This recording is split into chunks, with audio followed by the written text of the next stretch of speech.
এ পর্যায়ে আমরা গাবতলী বাস স্ট্যান্ডে যেতে চাই। সহকর্মী ভাস্কর ভাদুরী যুক্ত হচ্ছেন আমাদের সঙ্গে। ভাস্কর, অনেক যাত্রীদের আমরা দাঁড়িয়ে থাকতে দেখছি, যদিও অনেক গণপরিবহন আমরা টের পাচ্ছি। একটু জানাবেন আসলে কমপ্লিট শাটডাউনের মধ্যেও বাস চলাচল স্বাভাবিক রাখবেন এরকম একটা ঘোষণা বাস মালিকরা দিয়েছিলেন, তার ছাপ আসলে কতটা দেখছেন, পরিস্থিতি কেমন দেখছেন আসলে? মূলত কমপ্লিট শাটডাউনের যে ঘোষণা, সেই শাটডাউনের ঘোষণা অনুযায়ী অন্ততপক্ষে গাবতলী পয়েন্ট থেকে গাবতলী থেকে আমিনবাজারগামী যে সড়ক এবং গাবতলী থেকে মোহাম্মদপুরগামী যে সড়কটি রয়েছে, সেই সড়কে কিন্তু সেই কর্মসূচির কোনো ধরনের কোনো প্রভাবই এখন পর্যন্ত আমাদের চোখে পড়ছে না।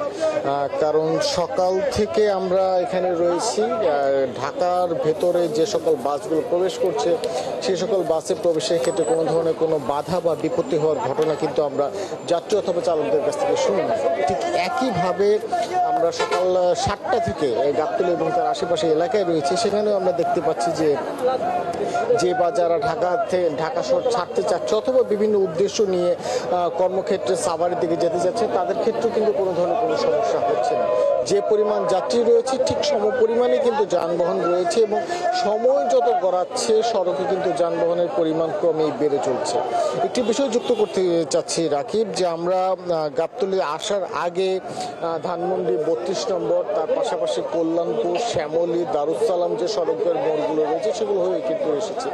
সেখানে আইনশৃঙ্খলা রক্ষাকারী বাহিনীর অবস্থানের পাশাপাশি রাস্তায় যে যানবাহন, সেই যানবাহনের পরিমাণ কিন্তু সপ্তাহের অন্যান্য দিনের মতো এবং সময় যত গড়াচ্ছে সেই পরিমাণ যানবাহনের সংখ্যা কিন্তু আরও বেড়েই চলছে। আমি যদি ক্যামেরার মাধ্যমে আপনাকে আরেকটু দেখাতে চাই যে মূলত ঢাকা ছেড়ে যাওয়ার জন্য বাসের যে সংখ্যা, সেই সংখ্যা কিন্তু ক্রমেই বাড়ছে এবং আমরা যে সকল বাস কাউন্টার মালিক রয়েছে অথবা কাউন্টার কর্তৃপক্ষ রয়েছে তাদের সাথে যখন কথা বলছিলাম, তারা কিন্তু আমাদেরকে বলেছেন যে কিছুটা আতঙ্ক নিয়ে দিন শুরু করলেও সকাল 7টা 7:30টার পর থেকে কিন্তু তারা অন্যান্য যে সকল দিনগুলো রয়েছে সে সকল দিনের মধ্যে তারা তাদের দৈনন্দিন কার্যক্রম চালাচ্ছে এবং একই সাথে মালিক পক্ষের যে ঘোষণা, সেই ঘোষণা অনুযায়ী দিনভর তাদের যে রাস্তায় অর্থাৎ বাস নিয়ে সড়কে থাকার যে ঘোষণা দেওয়া হয়েছিল সেই ঘোষণাটা কিন্তু তারা বাস্তবায়ন করবেন। দেখতেই পাচ্ছেন ক্যামেরার মাধ্যমে যে প্রচুর পরিমাণে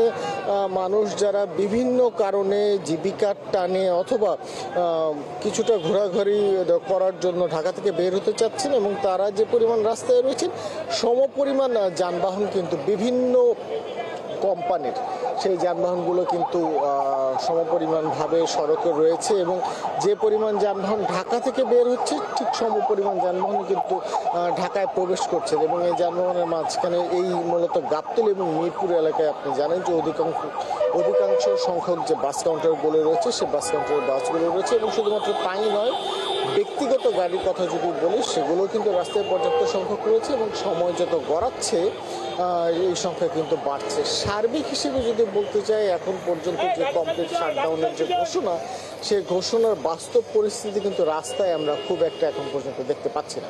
রাখি।